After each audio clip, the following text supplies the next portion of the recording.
पंजाब से किसानों को अगवाई करने में यूथ में लखा सिधाना का नाम आपने सुना होगा। लखा सिधाना चाहे टिकरी बॉर्डर हो चाहे सिंगू बॉर्डर, लगातार यूथ को काफ़ी ज़्यादा प्रमोट कर रहा है किसान आंदोलन को लेकर। और लखा सिधाना के ऊपर कई बार राजनीति भी बहुत ज़्यादा गरमाई है। तो लखा सिधाना आज पहली बार HR 71 पर हमारे साथ है, उनसे जानेंगे। लखा सिधाना जी, क्या कुछ बताना चाहेंगे हिंदी में? ये जो राजनीति चल रही है किसान आंदोलन में, लगातार बताया जा रहा है कि लखा सिधाना जो है काफ़ी एक फेमस नाम जो है इस वक्त उभर कर सामने आ रहा है, कहीं ना कहीं आपको राजनीति से भी जोड़ा जा रहा है। आप किस तरीके से इस आंदोलन को देखते हैं? देखिए भाई, ऐसा है कि ये आंदोलन जन जन का आंदोलन बन चुका है। ये अकेले किसानों का या मजदूरों का नहीं रहा। अब इसमें हर वर्ग कूद चुका है, वो चाहे मुलाजिम वर्ग हो चाहे कोई दुकानदार हो। ऐसा है, इसमें हर स्टेट से लोग आ रहे हैं। यूपी, उत्तराखंड, हरियाणा, राजस्थान, पंजाब, बिहार में भी प्रोटेस्ट हो रहा है, कर्नाटका में भी हो रहा है। यो पहले इसका दलाल मीडिया ये कहने वाला लगा था कि भाई ये तो कल पंजाब का है, ये तो खालिस्तानी आ गए, ये पंजाब से सिख आ गए। वो बात नहीं बनी। अब तो पूरी दुनिया में फैल चुका है ये आंदोलन। और मैं यो एक और बात बताना चाहता हूँ आपके माध्यम से कि जो अभी भी सोच रहे हैं ना कि ये तो किसानों की ज़मीन जाएगी, हमें इससे क्या लेना देना, नहीं। ये हर इंसान की रोजी रोटी का सवाल है। हर इंसान से मुंह से रोटी छिन जाएगी। जो एक भंडार करने का कानून है, जखीरेबाजी का बोलते हैं कि कोई भी जो पूंजीपति होगा, कारपोरेट होगा, वो कल को हमारी फसलें, हमारा अनाज लेकर उसको एक जगह भंडार कर लेगा। तो उसके बाद जो 5 रुपये की चीज़ है वो 100 रुपये की, 200 रुपये की, 500 रुपये की बेचेगा। उससे सबसे ज़्यादा दिक्कत किसको होगी? एक गरीब इंसान को, एक मजदूर को, एक दिहाड़ीदार को। और जैसे रिलायंस के, वानियों उड़ानियों के बड़े बड़े मॉल खुल गए, बड़ी बड़ी मार्केटें खुल गई, ऑनलाइन सप्लाई घर तक सामान पहुंचने लग गया। उससे कौन पीड़ित होगा? एक छोटा दुकानदार। सो इससे सभी इंसान ने पीड़ित होना है। ये भूल जाओ कि ये अकेले किसी किसान मजदूर का आंदोलन है या किसी किसान मजदूर को फर्क पड़ने वाला है।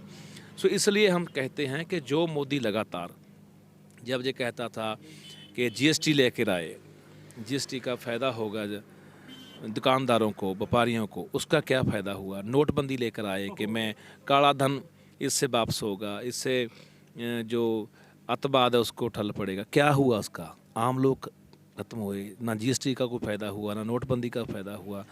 उसके भी ये ऐसे ही फ़ायदे गिनाते थे, ये जैसे ये अब गिना रहे हैं। इनका दलाल मीडिया लगा हुआ है, इनके मंत्री लगे हुए हैं कि देखो ये तो किसानों के हक़ में, ये तो मुट्ठी भर किसान है, बाकी किसान तो इससे खुश है। इससे कोई खुश रहने वाला नहीं है। दरअसल ये 2 वर्ग में इस भारत को बांट देना चाहते हैं। एक तो वर्ग होगा बिल्कुल एलीट वर्ग, जो अमीर वर्ग होगा, उसमें अवानी अडानी जैसे लोग होंगे।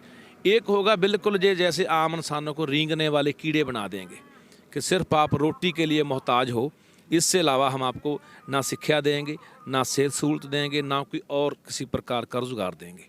ये समझ लेना चाहिए। कितनी नौकरी, लाखों नौकरी चली गई, रोज़गार ख़त्म हो गया इस मुल्क का।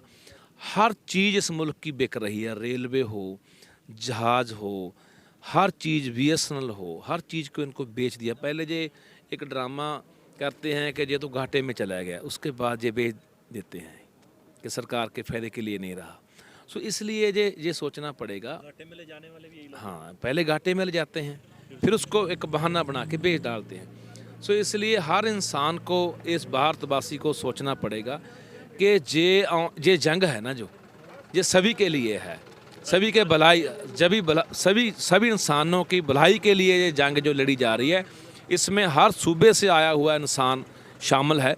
इसलिए हम चाहते हैं कि जो भी लोग अभी नहीं कूदे, अभी घरों में बैठे, हमने क्या लेना, हम तो मुलाजिम हैं, हम तो नौकरी करते हैं, हम तो दुकान करते हैं। नहीं भाई, आपको सबसे पहले आपका नुकसान होगा।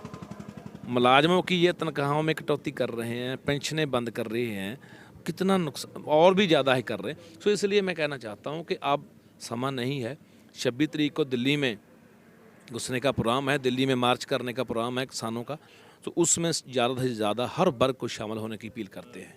लखा सिधाना सोशल मीडिया पे काफ़ी वायरल है। लखा सिधाना आखिर क्या चीज़ है? लीडर है, यूथ है, क्या चीज़ है? लखा सिधाना का इस आंदोलन में क्या अहम भूमिका है?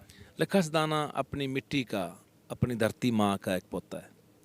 इससे आगे लखा सिधाना कुछ नहीं है। आप जो मर्जी लोग जो मर्जी समझे, है ना, ये पॉलिटिशियन है, ये कोई आगू है, नहीं। हर इंसान अपनी मिट्टी अपनी ज़मीन से के लिए लड़ रहा है। ये मसला अकेला हमारी फसलों का नहीं है, ये मसला हमारी नस्लों का भी है, आने वाली पीढ़ियों का है, आने वाली ਜਿਹੜੀਆਂ अपनी पुश्तें हैं उनके लिए हम भी लड़ रहे हैं कि हमारी आने वाली नस्लों ने, हमारे आने वाली जनरेशन ने इस मिट्टी पर अगर रहना है तो हम उनके लिए एक ऐसी मिट्टी, एक ऐसी जगह, ऐसे एक ऐसी ज़मीन छोड़ के जाएं जिस पर वो अपना बढ़िया जीवन जरा गुजार सके। सो इसलिए हम वही लड़ाई लड़ रहे हैं। आने वाले दिनों के लिए यूथ जो लखा सिधाना को फॉलो करती है उसको क्या मैसेज देना चाहोगे? देखो, मैसेज तो स्नेहा तो भाई हमारा यही है कि अब जो इंसान, मैं बार बार वही बात कहता हूँ कि अभी भी सोच में पड़ा हुआ है कि यार क्या फ़र्क पड़ता है, क्या है ये कानून, क्या हो जाएगा। नहीं, आप घरों में बैठकर भी सुरक्षित नहीं रहोगे, आपको बखारी बना दिया जाएगा, आपके हाथों में ठूठा फड़ा दिया जाएगा, आपके हालात इतने माड़े कर दिए जाएंगे। जब आप चाहते हैं कि हम अच्छा ब्याह कराएंगे, चंगी गाड़ी वाड़ी लेंगे, चंगा घर मकान बनाएंगे, चंगा ज़िंदगी बसर करेंगे, तो ये नहीं होगा। सिर्फ आप रोटी के लिए मोहताज हो जाओगे। ऐसे हालात ये मुल्क के होने वाले हैं। आप देख रहे हैं ना, जीडीपी इस मुल्क की कहाँ चली गई है। सो इसलिए इस अब बैठने का समय नहीं है। अब अगर आप इस मुल्क को प्यार करते हो, अपनी मिट्टी को प्यार करते हो, अपने आप को प्यार करते हो, तो अब लड़ना चाहिए। अब घर बैठने का मतलब नहीं है। ये हमको बांट रहे हैं, कभी धर्म के आधार पर हिंदू मुसलमान सिख कर दिया, कभी जात पात के आधार पर बांट रहे हैं। हाँ, कभी ये कहते खालिस्तानी हैं, कभी ये माओवादी हैं, ये नक्सलबाड़ी हैं, ये टुकड़े टुकड़े गए हैं, अर्बन नक्सल हैं, बहुत नाम देते हैं इनके लोग। इनका जो आज तलाल मीडिया भी जहाँ पर आया था कवरेज करने, पर लोगों ने भगा दिया, देखा था कैसे खेतों में भाग रहा था। सो पर वो बात अब छुपी नहीं है। अब हर इंसान जाग चुका है, हर इंसान समझता है कि जो दलाल मीडिया की भूमिका है, जो मोदी के गोदी में बैठा है मीडिया है, मोदी मोदी मोदी मोदी करता रहता है, लोगों की तो बात ही नहीं होती उसमें।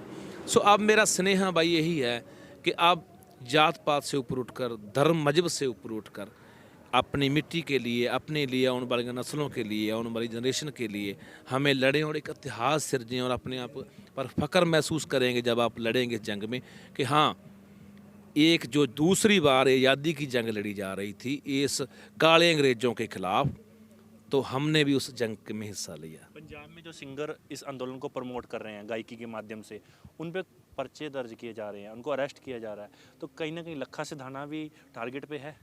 देखो, लखा इसमें नहीं, लखा इससे पहले भी टारगेट में था, कोई फ़र्क नहीं पड़ता। जब आप नहीं, देखो, नहीं, ऐसा नहीं होगा, डर नहीं लगता, क्योंकि जब आप एक जंग में लड़ते हो ना, जब आप अपनी, मैं पहले बताया कि अपनी धरती माँ के लिए लड़ते हो, अपने लोगों के लिए लड़ते हो, तो फिर डर नहीं रहता। वो पता ही होता है कि क्या होने वाला है। ये कोई नई बात नहीं है। इससे पहले भी जितने इंसान उन्होंने अपने लोगों के लिए लड़े, उनके साथ भी यही हुआ, तो कोई ज़्यादा बड़ी बात नहीं है। जो गायक हैं, कलाकार भाई हैं, उन्होंने बड़ा साथ दिया इस आंदोलन में, अच्छे गीत भी गाए, साथ भी चले, पर आज उनको पंजाब में सरकार उन पर मुकदमे दर्ज कर रही है कि इन्होंने ऐसा गाना गा दिया कि जिससे माहौल ख़राब होने का डर था। तो गाने तो इससे पहले भी बहुत आए हैं, हथियारों पर बड़े गीत आते हैं, फिल्में बड़ी बनी हैं, ये कोई नई चीज़ थोड़ी है। सो इसलिए कर रही है सरकार कि जो आने वाले समय में कोई भी गायक कलाकार है, कोई भी फिल्म वाला है, किसानों का साथ ना दे, किसानों पर गीत ना बने, संघर्ष के संबंधित कोई गीत, कोई फिल्म ना बने, उसको उसमें एक दहशत डालने के लिए ये सब कुछ हो रहा है। जो सरकारें कहती है, चाहे हरियाणा सरकार हो, पंजाब की हो, या राजस्थान, या और किसी सूबे की सरकार हो, कि हम लोगों के साथ हैं, लोगों के साथ नहीं है। सरकारें कभी इस मुल्क की लोगों के साथ हुई नहीं। सरकार हमेशा कॉरपोरेट के साथ होती है, सरकार हमेशा पूंजीपतियों, व्यापारियों के साथ होती है, सरकार हमेशा ठग्गों चोरों के साथ होती है, जो हमारे इस मुल्क का लाखों करोड़ों अरबों रुपया यहाँ से लेकर भाग चुके हैं, सरकार सब उनके साथ होती है। सो इसलिए अब तो लोग हमारे साथ हैं। जब लोग इकट्ठे रहेंगे, लोगों में एका रहेगा, तो हम जित यकीनी बना कर जाएंगे। लास्ट सवाल, लखा सिधाना की लड़ाई मोदी से है कि सरकार से जो कानून को पारित कर रही है? देखो, लखा की लड़ाई सिस्टम के ख़िलाफ़ है, इस प्रबंध के ख़िलाफ़ है, इस निज़ाम के ख़िलाफ़ है, जो काला निज़ाम है, जो जो आम लोगों के लिए एक काले कानून बना रहा है, आम लोगों का जीना मुश्किल कर रहा है। लखी की लड़ाई उस सिस्टम के खिलाफ है। लखा उस सिस्टम को बदलना चाहता है। सिस्टम को कौन बदलते हैं? अकेला लखा नहीं बदलेगा। ये लोक लहरें बदलती है। मास मूवमेंट जब बनती है, लोग इकट्ठे होते हैं, लोगों में जागृति आती है, लोगों के सिर जुड़ जाते हैं, लोग एक साथ हो जाते हैं, कंधे से कंधा मिला लेते हैं, जब तब लहरें बनती है, तब ये निजाम बदले जाते हैं। अब वो समा आ गया है कि अब लोगों को एक साथ होकर इस निजाम, इस सिस्टम को बदलना चाहिए। 26 को कुछ हो सकता है। बस अभी से पहले ही कर देंगे। बहुत बहुत धन्यवाद लखा जी। तो ये लखा सिधाना थे, पंजाब के मुख्य जो हैं यूथ को प्रमोट कर रहे हैं, किसानी को प्रमोट कर रहे हैं। काफ़ी बड़ी भूमिका है लखा सिधाना की। लगातार आप सोशल मीडिया पे और आम जगह पर इनके इंटरव्यूज़ देख चुके हैं। ऐसी और भी वीडियोस मैं आप लोगों के लिए लेकर आता रहूँगा। ऐसे ही अपना प्यार दीजिए, इस वीडियो को कीजिए शेयर और मेरे चैनल को कीजिए सब्सक्राइब। जय हिंद।